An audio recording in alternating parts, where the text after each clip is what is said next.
विक्रम चौरसिया जी, अभी तक ये सुनाई दे रहा था कि आप दिल्ली लोकसभा उत्तर पूर्वी से चुनाव लड़ने वाले, लेकिन अचानक ये पता लगा है कि आप वाराणसी से चुनाव लड़ने की तैयारी कर चुके हैं। बिल्कुल। ऐसा क्यों?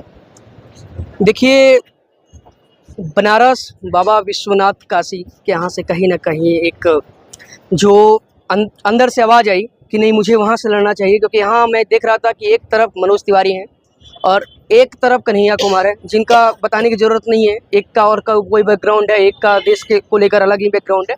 मैंने सोचा कि क्यों नहीं देश के प्रधानमंत्री माननीय नरेंद्र मोदी के संसदीय क्षेत्र से वहाँ से लड़ा जाए, जो 2 करोड़ लोगों को रोजगार युवाओं को देने की बात किए थे। वो 2 करोड़ का पता नहीं चला। 15 लाख हर लोगों को डालने के लिए बात की गई थी कि पूरे देश को 15 लाख रुपए डाला जाएगा। वो आज 10 सालों में कुछ पता नहीं चला। तो हम वहाँ जवाब सवाल करने के लिए जा रहे हैं अपने क्षेत्र में। हमारा वही क्षेत्र है, वहीं से मैं बनारस से सटा हुआ भभुआ से मैं हूँ।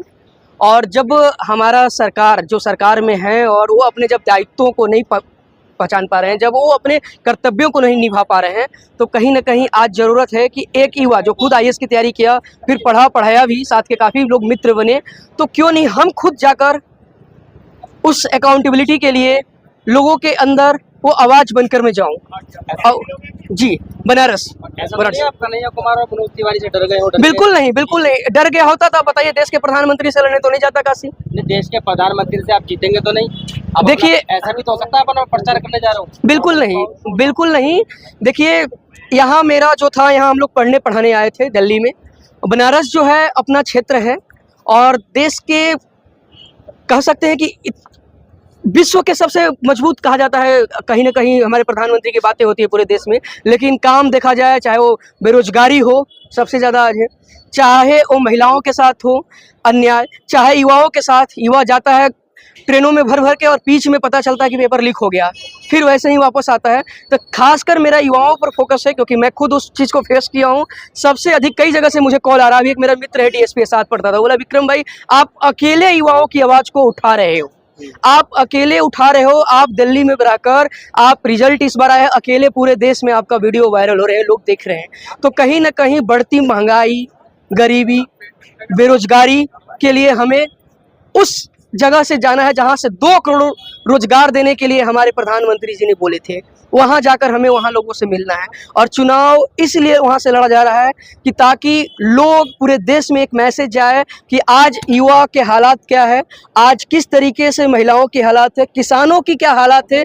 इस चीज़ को वहाँ मैसेज देने के लिए हम लोगों ने तैयारी किया है। आप ये कह रहे हैं कि बनारस मेरा क्षेत्र है, मैं वहाँ से लड़ने के लिए जा रहा हूँ, ये बात तो आपको पहले से पता थी बनारस मेरा क्षेत्र है, लेकिन अचानक आपका प्लान बदला? बिल्कुल। ऐसा क्या कारण है? एक्चुअली इसके पीछे ये रीजंस था। देखिए कि हमने यहाँ दिल्ली में 10 सालों से मैं रहा, यहाँ पढ़ा, कई सारे स्लम्स में मैंने काम किया, और कई सारे भाई साहब जो खुद न्यूज कवर किए पीछे बैठे हुए, वो भी किए हुए हैं झुग्गी झोपड़ियों में। तो हमारी प्लानिंग थी यहाँ से लड़ने का। इस बीच में भाई साहब भी थे, जानते हैं, वहाँ से कॉल आता है बसपा की तरफ से, लोग वहाँ से बोलते हैं कि विक्रम जी आप अभी हमारे कैंडिडेट को सपोर्ट कर दीजिए और अगला विधानसभा आपको दिल्ली से लड़ा जाएगा, चाहे जहाँ से भी आप चुन लो।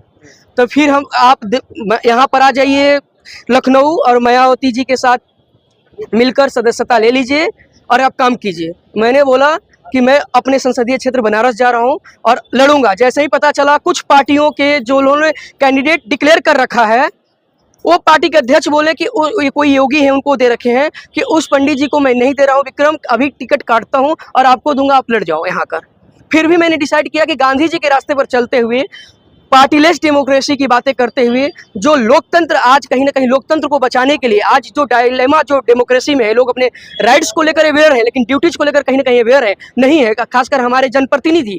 तो उनको जगाने के लिए मैं पार्टीलेस डेमोक्रेसी की बात करता हूं हमेशा, और गांधी जी के रास्ते पर चलते हुए, अकेले चलते हुए मेरा यही मकसद है कि मैं जो बढ़ती भेदभाव गैप, इंडिया वर्सेज भारत की गैप जो बढ़ रही है, उसको भरने के लिए हमने एक जंग छेड़ी है। और ये एक कहीं ना कहीं आह्वान है लोगों से कि सभी वैसे लोग अब जुड़े, क्योंकि सभी पार्टियों को लोगों ने देख लिया है। आज मुझे पार्टियां टिकट दे रही है, लेकिन पार्टियों से नहीं लड़ना है।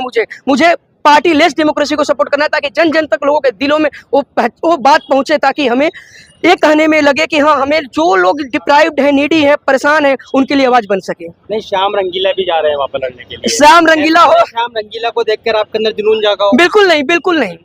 देखिए श्याम रंगीला हो चाहे कोई रंगीला हो, और भी रंगीला है, बहुत सारे ड्रामेबाज हैं, वो सबको पता है। तो अच्छी बात है, दो नौटंकीबाज लड़ेंगे।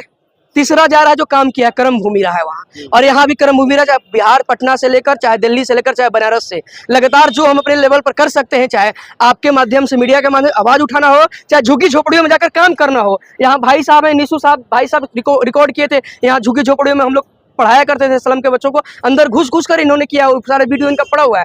तो एक चीज है कि पूरे दिल्ली में हम लोगों ने रहा, दिल्ली विश्वविद्यालय से पढ़ाई लिखाई हुई है, तो कहीं ना कहीं देश के कोने कोने से लोग जानते हैं कि वो व्यक्ति क्या किया है। अलग अलग एनजीओ ट्रस्ट के साथ तो काम किया ही, बट एनजीओ ट्रस्ट से ऊपर हटकर भी हमने कोरोना के दौर में अपने लेवल पर काम किया है। देश के कोने कोने से, अलग अलग से जगह से, जो अपने सामर्थ्य के अनुसार किया। कभी किसी पार्टी में नहीं रहा, न किसी पार्टी के साथ जुड़ा रहा। अब मेरे साथ पार्टियां आ रही है, लेकिन मैंने निर्दलीय के लिए आह्वान किया है, क्योंकि मुझे गांधी जी के रास्ते पर चलते हुए एक अपना, बोलते हैं ना कि एक ऐसा रास्ता हो जहां सच्चाई की हो, नेक दिली की हो, प्यार की हो, मोहब्बत की हो, और झूठम झूठा फेकम फेकी नहीं हो, जो झूठम झूठा आज हो रहा है लोकतंत्र में। क्योंकि आज सच में लोकतंत्र को खतरा है। किससे खतरा है? सबसे ज्यादा झूठ बोलने वालों से खतरा है लोकतंत्र में, जो झूठे प्रलोभन देने वालों से खतरा है। क्योंकि आज आप देखिए, युवा आए दिन आत्महत्या कर रहा है, किसान आए दिन आत्महत्या कर रहा है, महिलाओं के साथ किस तरह उत्पीड़न करके रात में पेट्रोल से जलाया जा रहा है उसके बॉडी को, उसके साथ गलत करके मतलब समझ रहे हैं, रेप करके। तो कहीं ना कहीं इस मैसेज को मुझे देश देश तक ले जाना है, कोने कोने तक, और अकेला चला हूं, हमारे भाई बंधु सब भाई साहब है, सब लोगों ने बोला कि हम सब साथ हैं, तो इसलिए हमने बनारस के लिए अपना प्रस्थान किया। लेकिन कांग्रेस पार्टी एक तरफ बीजेपी, और बीजेपी का जो गढ़ है, जो मोदी जी का बनारस गढ़ है, वहाँ उनका वोटर जो है बड़ा मजबूत वोटर है उनका, तो उनके गढ़ में आप चुनाव लड़ने के लिए जा रहे हैं, उनको चुनौती देने के लिए जा रहे हैं, क्योंकि कैसे लड़ पाएंगे आप?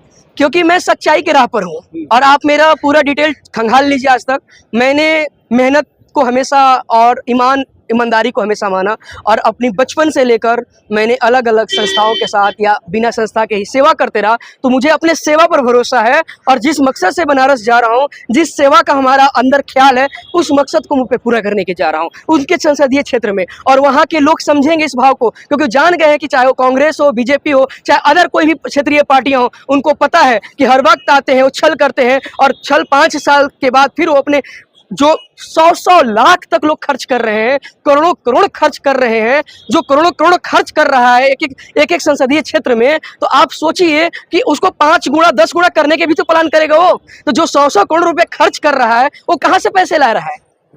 तो वो चीज हमारे पास कुछ भी नहीं है आज, सिर्फ आप लोगों के मनोबल और आप लोग का प्यार सम्मान है, और आप लोगों के प्यार सम्मान से ही मैं जा रहा हूँ। मतदान में बहुत कम समय है, बिल्कुल तैयारियां करेंगे आप? बिल्कुल, हमारे पास 5 विधानसभा है वहाँ, और सारा क्षेत्र देखा हुआ है, वहाँ मैं रहा हूँ, हमारे भाई बंधु वहीं रहते हैं, हमारे सारे रिलेटिव जानने वाले जहाँ जहाँ सेवा किया सब लोग वहीं हैं। तो हम लोग अपने एक रणनीति बनाएंगे, और उस रणनीति के तरीके से जाएंगे। और 12 तारीख को मैं नॉमिनेशन करूंगा, 14 तारीख को हमारे प्राइम मिनिस्टर साहब कर रहे हैं, और इस चीज को हमने बिल्कुल एक रणनीति बना लिया, कैसे कैसे हमारे पास ट्रैक्टर है, बाइक है, साइकिल है, जो हमारे पास संसाधन होगी, जो लोग अपने इस तरीके से सपोर्ट करेंगे, वो मैं उस तरीके से चलूंगा।